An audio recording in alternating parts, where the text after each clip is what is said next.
Alokita Banerjee, same 3 এর English ডিপার্টমেন্টের ছাত্রী।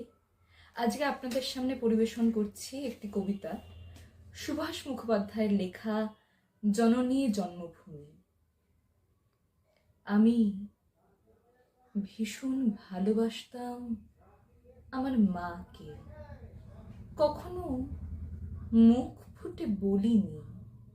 টিফিনের পয়সা বাঁচিয়ে কখনো কখনো মার জন্য কিনে আনতাম কমলা লেবু। শুয়ে শুয়ে মার চোখ ভরে উঠত জলে। আমার ভালোবাসার কথা মাকে আমি কখনো মুখ ফুটে বলতে পারিনি। হে দেশ, হে আমার জননী, কেমন করে তোমাকে আমি বলি, যে মাটিতে ভর দিয়ে আমি উঠে দাঁড়িয়েছি, আমার 2 হাতের 10 আঙুলে তার স্মৃতি। আমি যা কিছু স্পর্শ করি সেখানেই হে জননী তুমি। আমার হৃদয় বিনা তোমারই হাতে বাজে। হে জননী, আমরা ভয় পাইনি।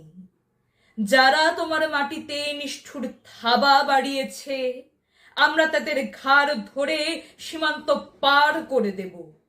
আমরা জীবনকে নিজের মতো করে সাজাচ্ছিলাম, আমরা সাজাতে থাকব। হে জননী, আমরা ভয় পাইনি। যজ্ঞে বিঘ্ন ঘটেছে বলে আমরা বিরক্ত। মুখ বন্ধ করে অক্লান্ত হাতে হে জননী আমরা ভালোবাসার কথা বলে যাব। নমস্কার।